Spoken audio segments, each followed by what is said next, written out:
तो hello dear students, welcome back again on this channel. We are with a new topic, arithmetic progression, जिसे हिंदी में समांतर श्रेणी भी कहते हैं. तो इससे पहले चैप्टर में पढ़ा चुका हूं, उसको प्लेलिस्ट में जाके आप देख सकते हैं. आज मैं समांतर श्रेणी के बारे में बताऊंगा आपको. तो पहले इसके बारे में थोड़े से टॉपिक जान लेते हैं. इसमें ज्यादा कुछ है नहीं, 2-3 फार्मूले उनको याद कर लेना और उसके बाद क्वेश्चन पे सीधे स्विच करते हैं. तो समांतर श्रेणी में जनरल फॉर्म जो होती है अर्थमेटिक प्रोग्रेशन की, वो इस टाइप की होती है: ए प्लस डी और ए प्लस 2d, ए प्लस 3d. जहां पे ए जो होता है वो पहला जो पद होता है फर्स्ट टर्म होता है, और दूसरे में से पहले को जब माइनस कर देंगे तो वो डी आएगा. उसको कॉमन डिफरेंस कहते हैं या सर्वांतर कहते हैं. इसी तरह से तीसरे में से दूसरे को, मतलब एक आगे वाले टर्म में से उसके पीछे वाले टर्म को घटा देंगे, तब हमारे पास एक कॉमन डिफरेंस मिल जाएगा. nth टर्म क्या होता है? इसका फॉर्मूला होता है, अगर हम किसी भी समांतर श्रेणी या अर्थमेटिक प्रोग्रेशन या एपी का nth टर्म निकालना चाहें तो उसका फॉर्मूला होता है a plus N minus 1 into d. A plus N minus 1 into D. N क्या है यहाँ पे एन वो है जो टर्म हम निकालना चाह रहे हैं, वो वाला एन वो उसकी वैल्यू है जो टर्म निकालना चाह रहे हैं. ए है पहला टर्म और डी है सर्वांतर, जिसको कॉमन डिफरेंस भी कहते हैं. ऐसे ही एक फॉर्मूला होता है, अगर हमें लास्ट टर्म पता होता है, जो एपी का हमारा लास्ट टर्म होगा, अंतिम पद होगा, अगर वो हमें पता है तो ये वाला फॉर्मूला लगाएंगे और यहाँ पे एन की वैल्यू कितनी लेंगे? जो हमारे पूरे एपी में जितने हमारे टर्म होंगे वो एन की वैल्यू यहाँ पे ली जाएगी. तो l is equal to a plus N minus 1 into d. ये दो फार्मूले हैं. ठीक, इसके बाद सम ऑफ एन टर्म. अगर हमारे पास एन टर्म की कोई एपी है तो उसका सम कैसे दिया जाता है, उसका योग कैसे दिया जाता है, उन सभी जो पद हैं हमारे पास, जो टर्म है, उनको जोड़ के क्या आएगा, तो वो हमें इस फार्मूले से पता लगेगा. तो s n is equal to n upon two a plus N minus 1 into d. ये हमारे पास फार्मूला होता है. अगर हमें कोई एपी दी है, उसके एन टर्म्स का सम निकालना है तो ये वाला फार्मूला लगा देंगे. अगर हमें अंतिम पद या लास्ट टर्म पता है और पहला टर्म पता है, तब हम ये वाला फार्मूला लगा देंगे, तो हमें पूरी एपी के सारे टर्म का सम मिल जाएगा. और ये वाला फार्मूला तब यूज करेंगे जितने टर्म का पूछा गया है उतने टर्म का सम निकालने के लिए ये वाला फार्मूला. और पूरी एपी का सम निकालने के लिए लास्ट टर्म और फर्स्ट टर्म को पता अगर हमें है तो इस फार्मूले को यूज करके हम पूरे एपी का सम निकाल सकते हैं. ठीक है. इसके बाद में अगर हमें अज्यूम करना हो, कोई ऐसे क्वेश्चन हमारे पास आ जाते हैं कि हमें अज्यूम करना पड़ते हैं एपी के टर्म. तो अगर 3 टर्म अगर अज्यूम करने के लिए कोई क्वेश्चन में 3 टर्म अज्यूम करना पड़े तो इस तरह से लेना, a minus D, A plus D. ऐसा क्यों लेते हैं? क्योंकि अगर इन तीनों टर्म का सम दिया होगा क्वेश्चन में, तो देखो डी यहाँ से और डी यहाँ से प्लस ये दोनों कैंसिल हो जाएंगे, तो हमारी पूरी इक्वेशन ए में मिल जाएगी. वहां से फर्स्ट टर्म निकालना आसान हो जाएगा. इसलिए 3 टर्म को इस तरह से मान लेंगे. अगर 5 टर्म मानने के लिए क्वेश्चन में दिया गया है कि 5 टर्म के बारे में कोई इंफॉर्मेशन दी हो, तो हम 5 टर्म को इस फॉर्म में मानेंगे: a minus 2d, a minus D, A plus D और a प्लस 2d. ठीक है. अब देखो, sum of first N positive integer. इसी फार्मूले का यूज करके हमारे पास जो पॉजिटिव इंटीजर्स होते हैं, नेचुरल नंबर्स 1, 2, 3, 4, इनका एन तक की अगर सम करें तो इस फार्मूले का यूज करके हमने निकाल लिया s is equal to n plus 1 upon 2. इस फार्मूले को आप याद कर सकते हैं. अगर कहीं भी लिखा हो कि फर्स्ट 10 टर्म का हमें सम निकालना है, first 10 terms of natural numbers निकालना है, तो एन की जगह पे 10 रख देंगे और हम नेचुरल नंबर का 10 जो हमारे पास क्रमागत नंबर हैं उनका सम निकाल सकते हैं, उनका योग निकाल सकते हैं. इसके बाद में check the given term exist in AP और नॉट. अब देखो, क्वेश्चन में ऐसे लिखा होता है कि एक टर्म दिया होगा और एपी दी होगी, तो टर्म पूछा गया होगा कि ये टर्म एपी में एग्जिस्ट करता है या नहीं, या एपी का ये टर्म है या नहीं है. तो उस कंडीशन में क्या करेंगे, उस टर्म को रख के एन की वैल्यू निकालेंगे. अगर एन की वैल्यू हमारे पास एक नेचुरल नंबर या इंटीजर आ जाती है, तो नेचुरल नंबर या पॉजिटिव इंटीजर आ जाती है, तो हमारा वो जो एपी है उसमें वो टर्म एग्जिस्ट करता होगा. अगर नेचुरल नंबर या कहो कि पॉजिटिव इंटीजर नहीं आता, कोई भी पॉइंट में वैल्यू आ जाती है, ठीक है, तो हमारे पास वो जो टर्म होगा वो एपी का टर्म नहीं होगा. चलो अब क्वेश्चन पे आते हैं, जल्दी जल्दी क्वेश्चन कर लेते हैं, 10 क्वेश्चन है, बढ़िया करके इसको करते हैं। Which of the following series represent an AP. अब एपी को रिप्रेजेंट करने के लिए ये देखना है कि ये जो सीरीज दी हैं ये एपी को रिप्रेजेंट करती हैं या नहीं करती हैं। तो एपी को रिप्रेजेंट करने के लिए मतलब अर्थमेटिक प्रोग्रेशन को रिप्रेजेंट करने के लिए हमें क्या पता होना चाहिए, ए पता होना चाहिए और डी पता होना चाहिए। डी ऐसा होना चाहिए जो अगले वाले टर्म में से पिछले वाले को माइनस करें तो हर बार सेम आना चाहिए। देखो यहां से इसको माइनस करेंगे तब भी डी आएगा, इससे इसको माइनस करेंगे तब भी डी आएगा, इससे इसको माइनस करेंगे तब भी डी आएगा। तो हर अगले टर्म से एक पिछले वाले टर्म को माइनस करने पे बराबर आना चाहिए, उसको हम कॉमन डिफरेंस कहेंगे। अगर वो चीज हमें मिल रही है तो वो एपी होगी। तो चलो इसमें चेक करते हैं पहले वाले में। यहाँ पे ए जो है वो तो हमें 2 मिल गया, लेकिन यहां से डी निकाल के देखते हैं दूसरे में से 5 माइनस 2 करके देखते हैं तो ये हमें मिलेगा 5 माइनस 2 इज इक्वल टू 3। इसके बाद में डी यहां से निकाल के देखते हैं 8 माइनस 5 तो 8 माइनस 5 इज इक्वल टू 3। इसके बाद 11 माइनस 8 करके देखते हैं तो d is equal to 11 minus 8, ये भी 3। तो यहां से हमें हर बार सेम चीज मिल रही है तो कॉमन डिफरेंस सेम आ रहा है, तो हम कह सकते हैं इट इज एन एपी। ये एक एपी को रिप्रेजेंट कर रहा है। चलो इसको चेक करते हैं। यहाँ पहला टर्म तो 2 है तो डी चेक करके देखते हैं, दूसरे में से पहले वाले को माइनस करेंगे, 5 5 2 माइनस 2, ये आएगा 2 दूनी 4 1/2, ठीक है। उसके बाद इस तीसरे वाले में से दूसरे को माइनस करेंगे, 3 माइनस 5/2, ये भी आएगा 3 दूनी 6 माइनस 5 मतलब 1/2। इसके बाद में इसमें से इसको माइनस करेंगे तो 7/2 माइनस 3, ये आएगा 3 दूनी 6 मतलब 7 माइनस 6 1/2। मतलब यहाँ भी तीनों से हमें सेम मिल रहा है, तो ये भी एक एपी को रिप्रेजेंट कर रहा है, ठीक है। चलो इसको चेक करते हैं। यहाँ पे पहला टर्म 0.3 है तो यहाँ डी देखते हैं, दूसरे में से पहले को माइनस करो, 0.33 माइनस 0.3 ये क्या आएगा 0.03, ठीक है। इसी तरह से दूसरे मतलब तीसरे में से दूसरे को माइनस करेंगे, 0.333 माइनस 0.33, यहां से हमें क्या मिलेगा 0.003। अब देखो यहां से हमें 0.03 मिला, यहां से 0.003 मिला, तो यहां से हमें पता लग गया कि डी हमारा दोनों बार सेम नहीं आया। तो ये क्या कहेगा कि AP it is not AP, ये एक एपी नहीं है, ये एक एपी नहीं है, ठीक। चलो चौथे वाले को देखते हैं। चौथे वाले में पहला टर्म है -5 तो डी निकालने के लिए क्या करेंगे, दूसरा वाला -1 और इससे पहले को माइनस करेंगे -5, ये माइनस माइनस प्लस हो जाएगा और +5 में से एक कम करेंगे तो ये 4 बचेगा। इसी तरह से तीसरे में से दूसरे को करते हैं, 3 माइनस और माइनस का 1 is equal to 3 minus minus plus is equal to 4। यहां से देखेंगे 7 माइनस 3 इज इक्वल टू 4, तो यहां से भी हमें डी की वैल्यू सेम मिल रही है, तो ये भी it is an AP arithmetic progression या समांतर श्रेणी। तो ये भी समांतर श्रेणी है, ये भी एपी है और ये भी एपी है, ये नहीं है। तो ये निकालना सीख गए। चलो अगले क्वेश्चन पे चलते हैं। The current cost of milk is 50 rupees per litre. दूध की कीमत अभी मौजूदा टाइम में 50 रुपए पर लीटर के हिसाब से मिल रहा है, ठीक है। अब क्या हुआ, and it is increasing 5 rupees per litre per year, मतलब हर साल 5 रुपए इस पे बढ़ रहे हैं। Then check does it form an AP, क्या ये एक एपी बनाएगा, ये फॉर्म करके देखो। इफ यस, अगर ये एक एपी बन रही है तब क्या करना है कि रेट हमें निकालना है, मिल्क का दूध का रेट निकालना है 10 साल बाद कितना हो जाएगा, ठीक। तो चलो देखते हैं। अभी क्या है, हमारा मिल्क का रेट है 50 रुपए, ठीक। ये हमारा ए हो गया, ए इज इक्वल टू 50।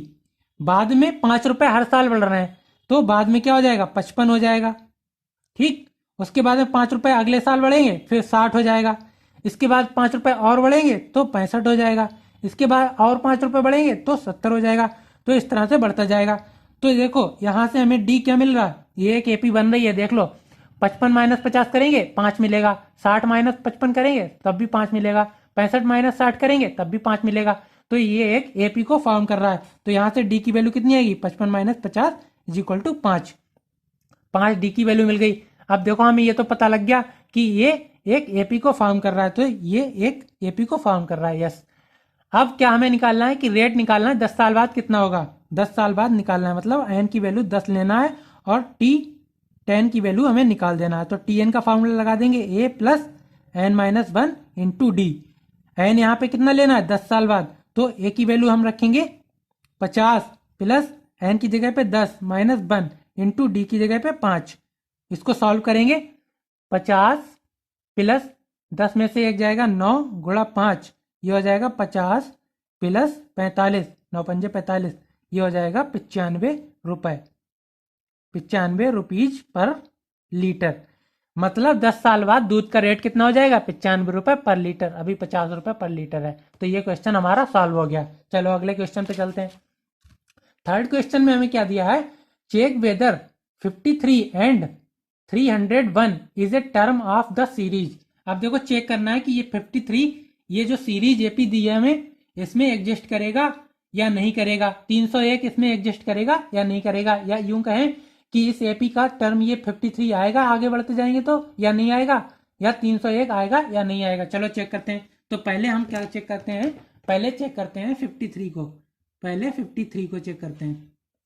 तो 53 को चेक करने के लिए क्या करेंगे, हम इस तरह से लिखेंगे t n is equal to a plus N minus one into d. T n हम मान लेते हैं 53 हमारा nth टर्म होगा, मान लेते हैं कि ये 53 इस एपी का टर्म होगा और वो कौन सा होगा nth टर्म। तो मैंने फार्मूला लिख लिया और 53 यहाँ रख दिया। ए की जगह पे हमें मिला 5, पहला टर्म 5 है।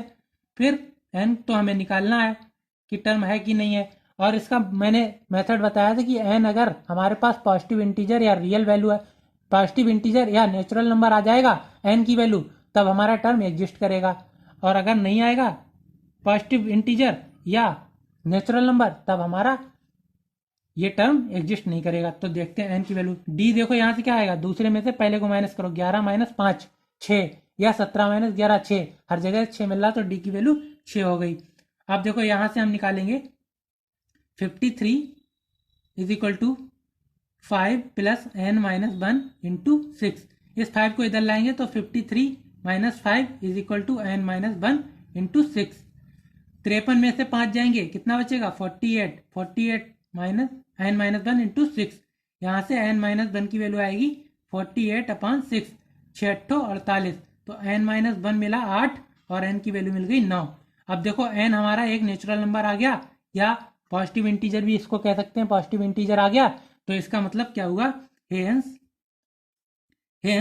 53 is a term of AP which is 9th term.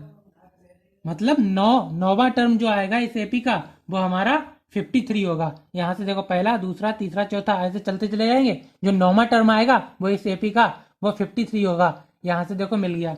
अब चलो दूसरे के लिए चेक करके देखते हैं। दूसरा हमारे पास है 301, इसको चेक करते हैं इस एपी का है कि नहीं है। यही फार्मूला लगाएंगे, यहाँ पे रखेंगे 301 इज इक्वल टू पहला term A plus N minus one into D, D की जगह पे कितना 6 रख देंगे, तो 5 को इधर लाएंगे 301 minus 5 is equal to n minus one into 6। ये n minus one into 6 is equal to 301 में से 5 को माइनस करेंगे, ये बचेगा 296 बचेगा। N minus one is equal to 296/6, और इसको सॉल्व करेंगे तो ये हमारे पास आएगा 6 से इसको डिवाइड करेंगे तो 6 चौक 24, तो इस तरह से डिवाइड करके देखेंगे तो हमारे पास आएगा 6 चौक 24 और 6 ने इस तरह से आ जाएगा n minus one is equal to 49.3। इसको चेक कर लेना एक बार, पॉइंट में ही आएगा, ठीक। n इज इक्वल टू 49.3 और 1 को इधर लाएंगे तो +1, तो n की वैल्यू यहाँ से हमें मिलेगी 50.3।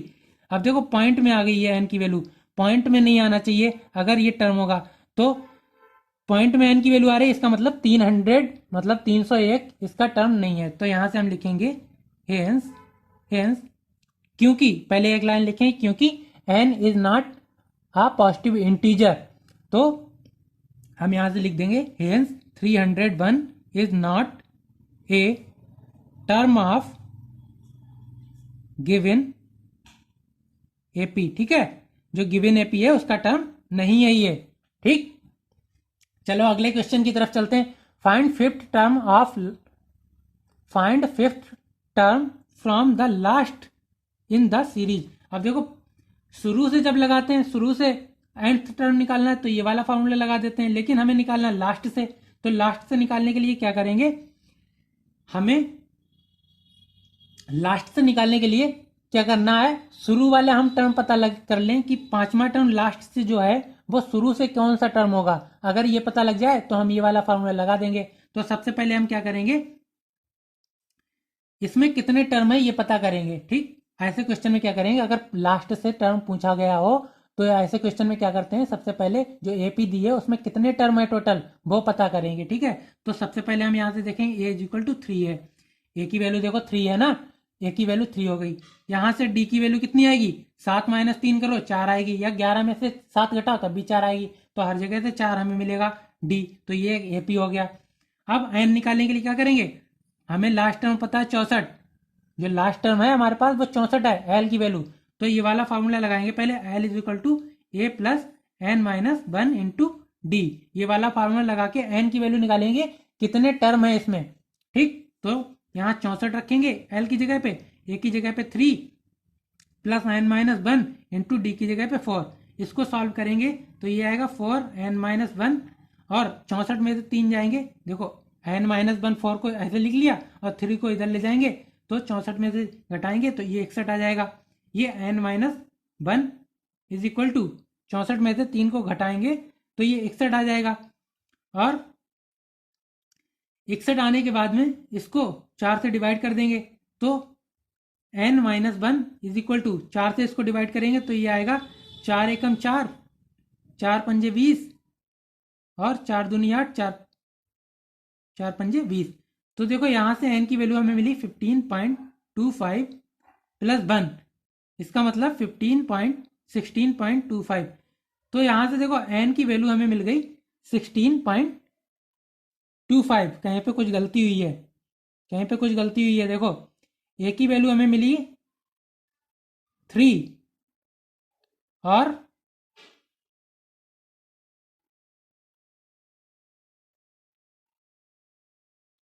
इसका लास्ट टर्म 64 दिया है। चलो चेक करके देखते हैं, लास्ट टर्म डी देखो 7 में से 3 जाएगा, डी आ जाएगा, एल की वैल्यू हमें 64 दी है, यहाँ 64 रखा, यहाँ 3 है, एन माइनस 1 इंटू डी, 64 में से 3 घटाया 61 बच गया, 61। ठीक है, देखो इसका जो लास्ट टर्म 64 दिया है इसकी वजह से हमारी ये एक एपी नहीं बन रही है, hence we can say that it is not an AP. ये एपी ही नहीं है तो फिफ्थ टर्म क्या निकालेंगे इसका। ठीक है, तो फिफ्थ टर्म निकालने के लिए तो हम कह सकते हैं hence we cannot find fifth term. ठीक, इजली यूजिंग एपी। देखो ये एपी का यूज करके हम टर्म नहीं निकाल सकते हैं पांचवा। क्यों नहीं निकाल सकते, क्योंकि इस 64 की वजह से क्या हुआ, हमारी ये एपी नहीं बन रही है। शुरू से तो लग रहा है कि 7 माइनस 3 4 आया, फिर 11 माइनस 7 4 आया, 15 माइनस 11 4 आया, डी की वैल्यू 4 आ रही, लेकिन लास्ट टर्म हमारा 64 था। यहाँ पे कोई और टर्म ऐसा होता जिससे हमारे एन की वैल्यू एक पूरी इंटीजर आ जाती, तब हमारी एक एपी बन जाती। तब हम क्या करते, उस एपी का एन जो आता, मान लिया एन हमारे पास आता 15, मान लिया एन हमारे पास 15 आता, तो जो हमारा शुरुआत से टर्म होता फ्रॉम स्टार्टिंग से जो हमारा टर्म होता, पांचवा टर्म लास्ट से, वही स्टार्टिंग से कौन सा टर्म हो जाता, 15 प्लस 1 माइनस 5, ये वाला हमारा टर्म हो जाता, मतलब 16 माइनस 5, इसका मतलब 11। अब देखो मैं ये क्यों बता रहा हूं, यहां से हमें पता तो लग गया कि हमारी जो एपी जो दी है ये असल में एपी है ही नहीं, तो हमारा फिफ्थ टर्म निकालना इजी नहीं है। लेकिन अगर हमारा ये एन की वैल्यू मान लिया ऐसी आ जाती, इंटीजर 15 आ जाती, तो हम स्टार्टिंग वाला फार्मूला यूज करने के लिए स्टार्टिंग से कौन सा टर्म होगा, ये पांचवा टर्म लास्ट से है, तो स्टार्टिंग से वो कौन सा टर्म होगा, तो ये निकालने के लिए क्या करेंगे, एन प्लस 1 माइनस जो लास्ट से जो टर्म है वो माइनस कर देंगे, तो यहाँ से 16 माइनस 5 11, मतलब लास्ट से जो 5वां टर्म है वो शुरुआत से 11वां टर्म होगा। और इस तरह से हम लोग फिर इस वाले फार्मूले का यूज करके निकाल देते। यहाँ पे एन की वैल्यू 11 रखते, 5 नहीं रखते, ठीक है। तभी आंसर हमारा एकदम सही आ जाता। तो ये पी नहीं बन रही है, तो इसका आंसर क्या बनाएंगे, ठीक। चलो अगले क्वेश्चन की तरफ चलते हैं। How many 2 digit numbers are exactly divisible by 6? How many 2 digit numbers are exactly divisible by 6? हमें इसमें बताना है कि 2 डिजिट के ऐसे कितने नंबर होंगे जो एग्जैक्टली 6 से डिवाइड होते होंगे पूरे पूरे। तो हमें क्या करना है, 2 डिजिट के 6 के ऐसे मल्टीपल लिखना है जो 2 डिजिट के हों, ठीक। तो लिख के देखते हैं, फिर उनका नंबर निकालना कि कितने होंगे ये, ठीक है। तो सबसे पहले हम क्या लिखेंगे, 6 के मल्टीपल लिखेंगे 2 डिजिट के। तो सबसे पहला 2 डिजिट का नंबर क्या होता है, 12, जो 6 से भाग करने पे पूरा पूरा डिवाइड हो जाएगा 12, ठीक है। इसके बाद में 18, उसके बाद में 24, ठीक। 6 3 18, 6 चौक 24। इसके बाद में ऐसे लिखते जाएंगे तो 2 डिजिट कहाँ आएगी, 96 तक। 12, इसको 6 से डिवाइड करके देखते हैं, 6 एकम 6 और 6 तियां 6 छंग 36, ठीक है, 96 तक की जाएगा। अगर इससे आगे का हम 106 ले लेंगे, इसमें 6 और जोड़ेंगे तो 102 आएगा। 102 ले लेंगे तो ये 3 डिजिट का हो जाएगा, ये 3 डिजिट का हो जाएगा। लेकिन 3 डिजिट का हमें नहीं लेना है, 2 डिजिट के बताना। How many 2 digit number are exactly divisible by 6? तो हम 96 तक की लेंगे। और शुरुआत कहाँ से होगी, 12 से, क्योंकि 6 नहीं ले सकते क्योंकि वो 1 डिजिट का हो जाएगा। तो दो डिजिट के लेना है और ये बताना है कितने नंबर होंगे जो 6 से डिवाइड होंगे। तो मैंने लिख लिए 12, 18, 24, इस तरह से 96 तक की।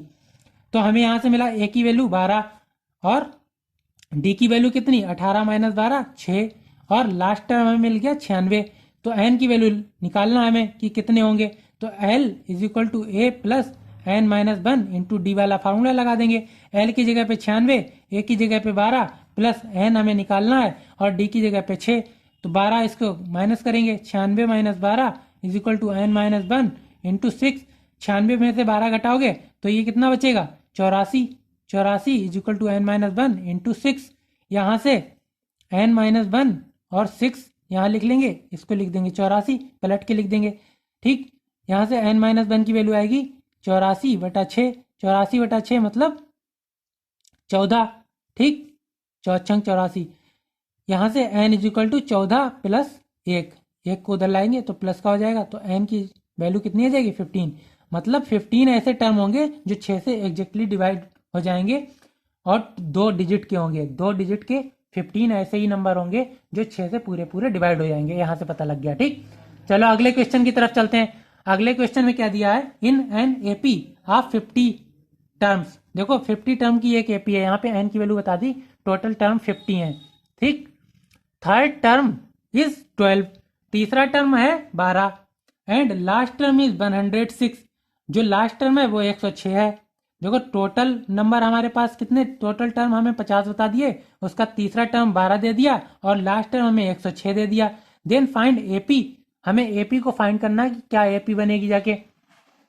Then 29th term of this AP, और 29वां टर्म भी निकालना है उसका एपी का, ठीक। तो हमें क्या दिया है, टोटल नंबर हमें दिया है एन इज इक्वल टू 50। ये टोटल नंबर हमें दिया है, टोटल किसका, जितने टर्म है। तो एन हमारे पास 50 है और लास्ट टर्म हमें दिया है 106। यहाँ से हमें लास्ट टर्म की वैल्यू दी है 106, लास्ट टर्म की वैल्यू 106 लिख ली। और थर्ड टर्म T3 हमें दिया है 12, थर्ड टर्म दिया है 12। तो T3 का फॉर्मूला लगाएंगे। सबसे पहले T3 हम क्या लिखेंगे, a प्लस एन की जगह पे 3 माइनस 1। ए प्लस एन माइनस 1 होता है, लेकिन 3 का टर्म जो है वो यहाँ रखेंगे 3 माइनस 1 इंटू डी की जगह पे हमें क्या मिलेगा, डी हमें पता नहीं है तो ऐसे ही रखेंगे। T3 हमें पता है 12 is equal to a plus, यहाँ से 2d आएगा, इसको पलट के लिख देंगे तो a plus 2d is equal to 12। ये हमारे पास इक्वेशन 1 मिल गई। चलो दूसरी कंडीशन क्या दी है, लास्ट टर्म वाला फॉर्मूला लगाएंगे, l a plus N minus 1 into d. Last term 106, पहला टर्म हमें पता नहीं है तो ऐसे लिखेंगे, हमें टोटल टर्म 50 पता है, -1 इंटू डी। यहाँ से 106 is equal to a plus 50 minus 1 49 d. इसको पलट के लिखेंगे तो ये आएगा a plus 49 d is equal to 106। ये हमारे पास दूसरी इक्वेशन हो गई। देखो लीनियर इक्वेशंस में दो वेरिएबल की इक्वेशन सॉल्व करना देखी थी, तो इसको हम एलिमिनेशन मेथड से कर सकते हैं, एक को कैंसिल करके। ठीक है, तो हम क्या करेंगे, इक्वेशन 2 में से पहली वाली इक्वेशन को माइनस कर देंगे, इक्वेशन 2 में से पहली वाली इक्वेशन को माइनस कर देंगे, तो क्या होगा 49D। देखो ए से ए तो माइनस हो जाएगा, यहाँ से 49D में से 2D माइनस हो जाएंगे, 2D। यहाँ 106 में से 12 माइनस हो जाएंगे। ठीक, देखो ए से ए माइनस होगा तो 0, वो तो ए खत्म हो गया। 49 में से 2D इसको माइनस करेंगे, फिर 106 में से 12 को माइनस करेंगे इक्वल में, ये हो जाएगा 47D इज इक्वल टू, यहाँ से क्या हो जाएगा 12 माइनस करेंगे तो ये आ जाएगा 94। यहाँ से हमें डी की वैल्यू मिलेगी, देखो 47D है और ये 94, तो डी की वैल्यू मिलेगी 94 बटे 47 अपान में लाएंगे तो 47 दूनी 94 होता है, तो यहाँ से डी की वैल्यू हमें मिल गई 2। अब डी की वैल्यू 2 मिल गई, ए और निकाल लो, तब ए पी हमें मिल जाएगी। ए निकालने के लिए क्या करें, इस वाले फार्मूले में, इस वाले पहली इक्वेशन में रख दें, तो पहली इक्वेशन में रख देते हैं डी की वैल्यू 2, तो पहली इक्वेशन में डी की वैल्यू 2 रखने पे A plus 2 into 2 is equal to 12। यहाँ से हमें मिलेगा A is equal to 12 minus 4, 2 दूनी 4, 4 उधर लाएंगे तो माइनस का, यहाँ से हमें ए की वैल्यू मिलेगी ए इज इक्वल टू 12 माइनस 4 8। तो पहला टर्म मिल गया, डी मिल गया, तो ए पी बना सकते हैं आराम से। पहला टर्म 8, दूसरा टर्म क्या हो जाएगा 8 में डी और जोड़ दो तो 8 2 10, तीसरा टर्म और डी जोड़ दो 12, फिर चौथा टर्म 14, इस तरह से एपी फॉर्म हो जाएगी। ठीक है, और इसका लास्ट टर्म कितना आ जाएगा 6, जो कि हमें 106 हमें दिया है। तो इस तरह से हमारी एपी जो है वो फॉर्म हो जाएगी, ये हमारी रिक्वायर्ड एपी है। ये एक आंसर हो गया। ठीक, ये हमारा एक आंसर हो गया। अब दूसरे में क्या पूछा है, 29वां टर्म निकालना है, तो टी 29 पूछा है, तो ए प्लस एन की जगह पे 29 माइनस 1 इंटू डी, तो ए भी पता है डी भी पता है, 29वां टर्म पूछा है तो बता देंगे। ए की जगह पे कितना आया 8 प्लस 29 माइनस 1 28, और डी की जगह पे कितना आया 2, तो ये हो जाएगा 8 प्लस 28 दूनी 56, यहाँ से हो जाएगा 56 और 8 64।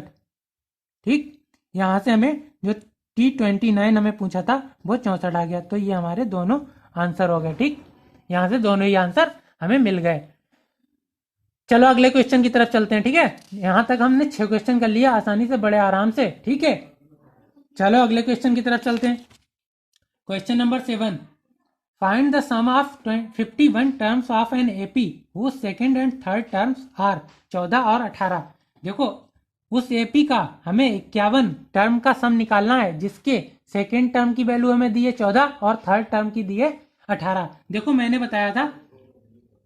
क्या बताया था, डी निकालने के लिए क्या करते हैं, अगले वाले टर्म में से पिछले वाले को माइनस करते हैं। देखो हमें यहाँ पे क्रमागत 2 दे दिए, क्रमागत 2 टर्म दे दिए, मतलब तीसरा टर्म दे दिया और दूसरा टर्म दे दिया, तो तीसरे में से माइनस कर देंगे दूसरे वाले को, तो डी की वैल्यू आ जाएगी। तो यहाँ से हमें पता है T3 की वैल्यू दी है 18 और T2 की वैल्यू दी है 14, तो यहाँ से डी की वैल्यू आराम से निकाल सकते हैं। कैसे निकाल सकते हैं, डी की वैल्यू तीसरे में से दूसरे को घटा देंगे तो 18 माइनस 14, यहाँ से डी की वैल्यू हमें आ जाएगी 4, डी की वैल्यू हमें यहाँ से मिल जाएगी 4।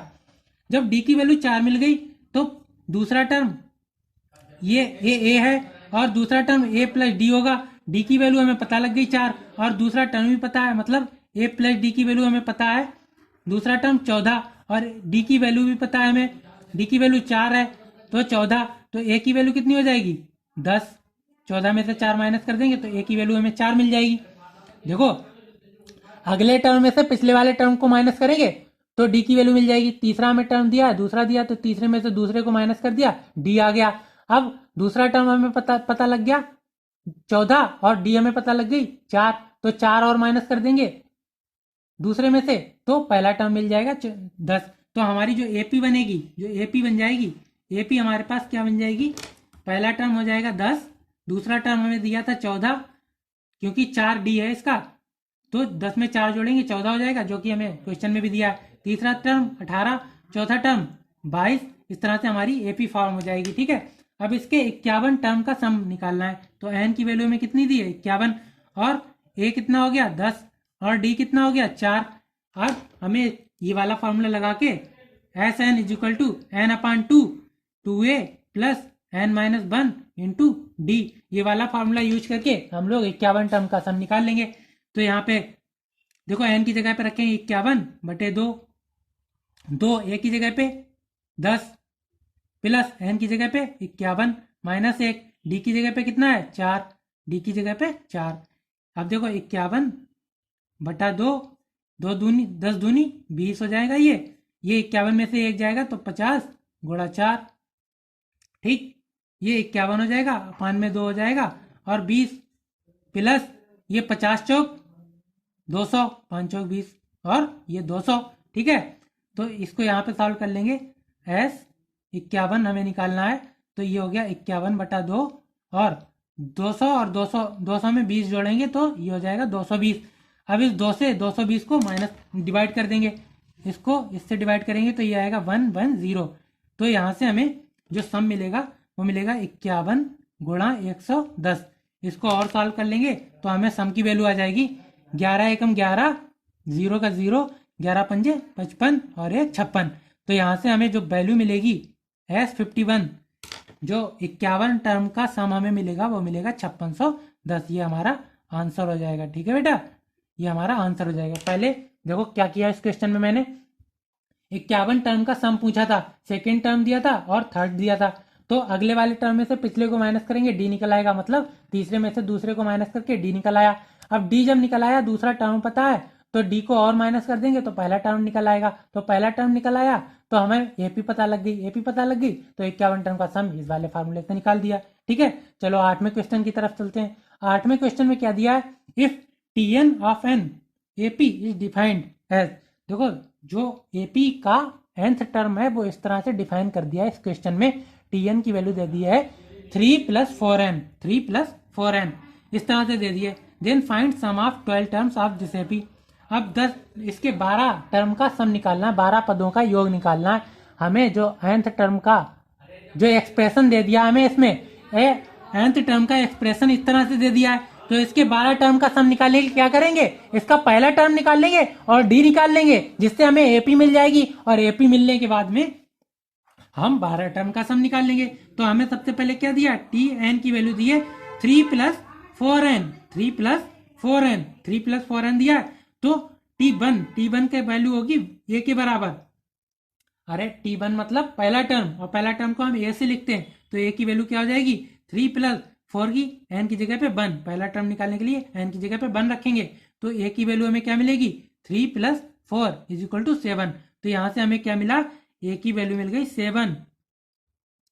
अब यहां से दूसरा टर्म निकाल लेंगे, तो डी निकालने के लिए दूसरा टर्म निकाल लेंगे, तो T2 निकाल लो। यहां से T2 के लिए एन की जगह पे 2 रख देंगे, 3 + 4 × 2, तो T2 पता लग जाएगा। 3 + 4 दूनी 8, 8 3 11, यहाँ से T2 पता लग गया 11, यहाँ से T2 की वैल्यू पता लग गई 11, ठीक है।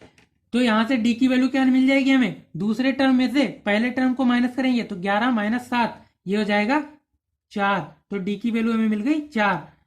जब ए मिल गया और डी मिल गया तो S12 का फार्मूला लगाएंगे। S12 का फार्मूला लगाने पे देखो ये वाला फार्मूला फिर से लगाएंगे यहाँ पे 12 टर्म का सम निकालने के लिए।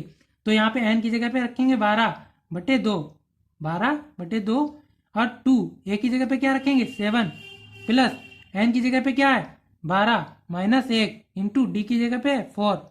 इसको सॉल्व करेंगे तो 2 छंग 12, ये 6 हो गया, 7 दूनी 14 प्लस यहाँ पे 11 गुणा 4। इसको और सॉल्व करेंगे तो ये आएगा 6 और 14 और 11 चौक 44। तो ये क्या आएगा हमारे पास आएगा 6 और 14 और 44 कितने हो जाएंगे 48 58, ये हो जाएंगे 58। और 6 और 58 की मल्टीप्लाई आपस में कर देंगे तो कितना हो जाएगा 6 × 48 और 6 पंजे 30 और 4 34। ठीक है बेटा, कैलकुलेशन एक बार देख लेना आप लोग भी।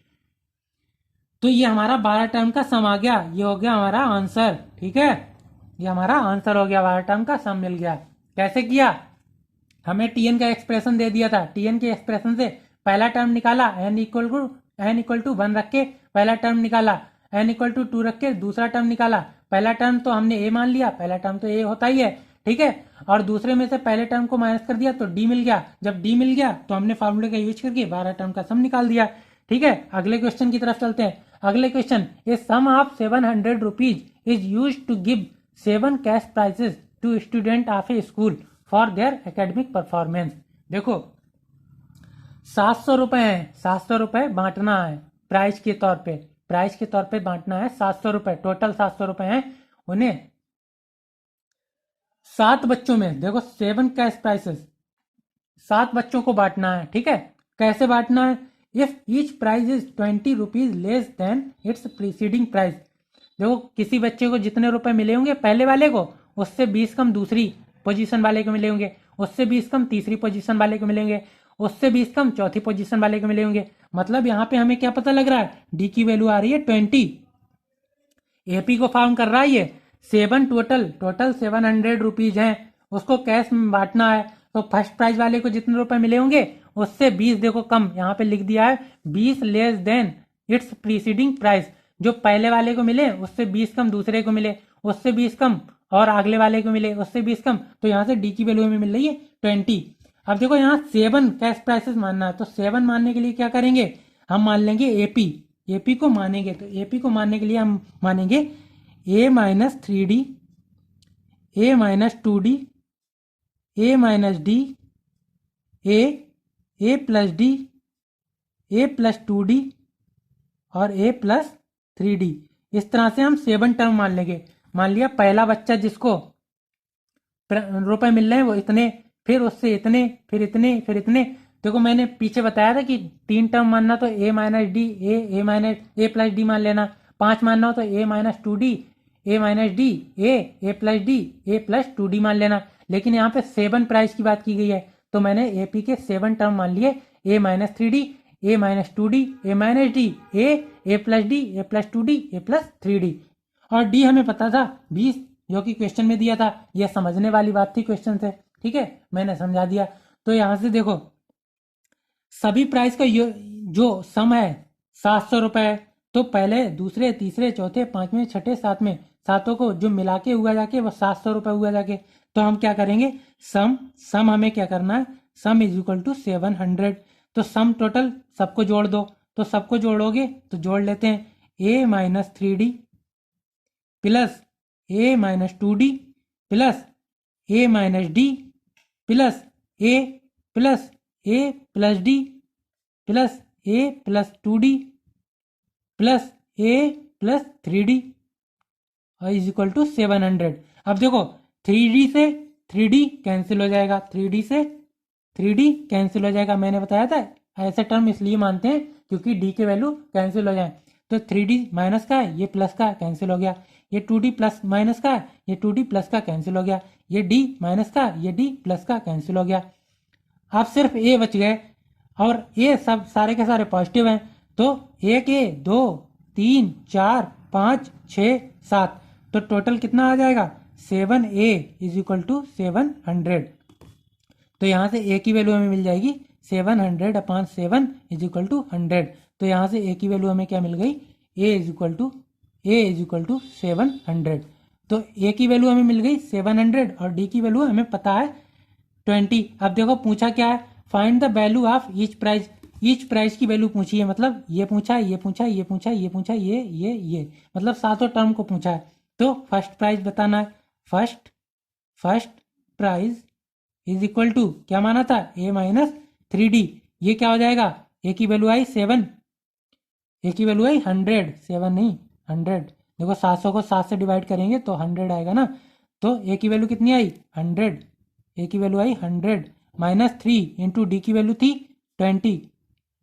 तो 3 दूनी 6, ये 60 हो गए, 100 में से 60 जाएंगे 40 हो जाएंगे। तो फर्स्ट प्राइज 40। सेकंड प्राइज क्या आएगा?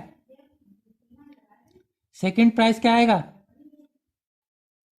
सेकंड प्राइज क्या आएगा? ये फर्स्ट प्राइज नहीं कह सकते इसको, फर्स्ट मतलब पहला टर्म जो हमने यहाँ पे माना है वो कह सकते हो इसको, ठीक है। फर्स्ट प्राइज नहीं कह सकते, फर्स्ट प्राइज तो ये वाला होगा क्योंकि ये ज़्यादा वैल्यू आएगी, तो ये ज़्यादा फर्स्ट प्राइज, ज़्यादा रुपए मिलेंगे इसको। लेकिन आंसर आपका यही आएगा। देखो इसका उल्टा करके देख लेना, जो ये 3 माइनस में डी हो रहा है ना, तो ये सबसे कम वैल्यू है और ये सबसे ज़्यादा आएगी, तो फर्स्ट प्राइज ये होगा जाके। तो ये फर्स्ट टर्म कह सकते हो इसको, फर्स्ट प्राइज नहीं कह सकते, तो लिख दिया मैंने। ये दूसरा आएगा ए माइनस 2D, ए की जगह पे 100 माइनस 2 इंटू डी की जगह पे 20। देखो ये 40 माइनस करेंगे तो ये 60 आ जाएगा।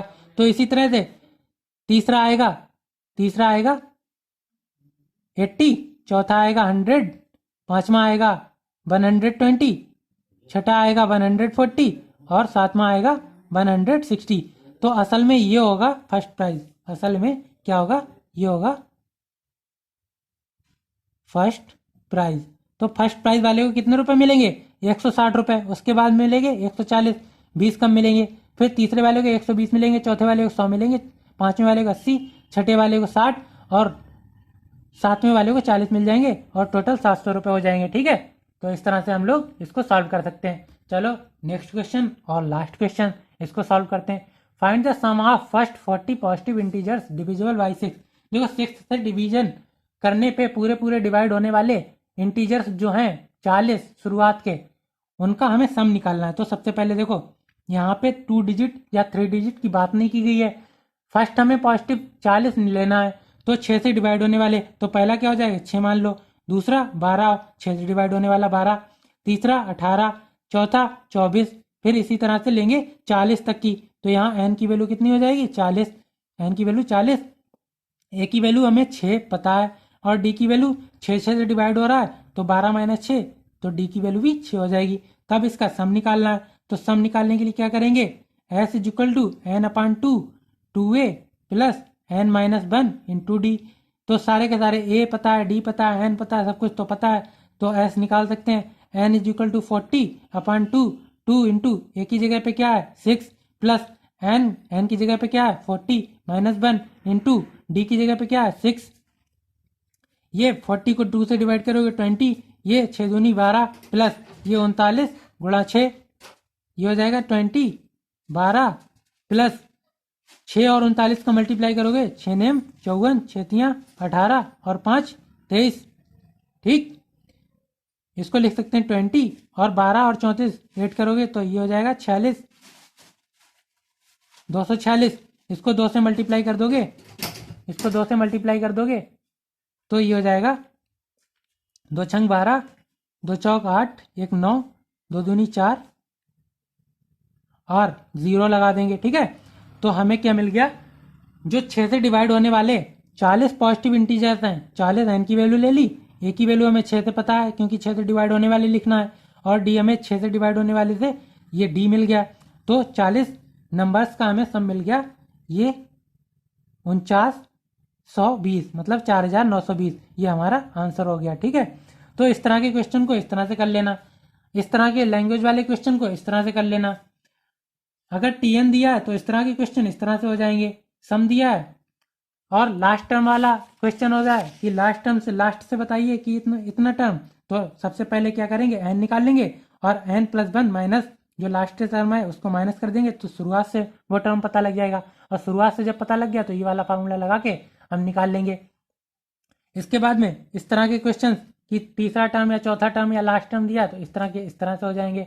ठीक, तो सारे के सारे क्वेश्चन मैंने आपको बता दिए जो भी पॉसिबल क्वेश्चन हो सकते हैं इसमें, और ज़्यादा से ज़्यादा क्वेश्चन लेने की कोशिश की है मैंने। ठीक, तो आप क्या करें, इस चैनल को सब्सक्राइब कर लें और ज़्यादा से ज़्यादा वीडियो को शेयर करें जिससे कि और लोगों की भी हेल्प हो। ये कंटेंट आपके लिए बोर्ड के एग्जाम के लिए बहुत ही ज़्यादा हेल्पफुल होने वाला है। ठीक है, तो चैनल को सब्सक्राइब कर लें और बेल आइकन को प्रेस कर दें जिससे कि आपको नोटिफिकेशन मिलता रहे आने वाली वीडियो का भी। ठीक है, तब तक के लिए बाय।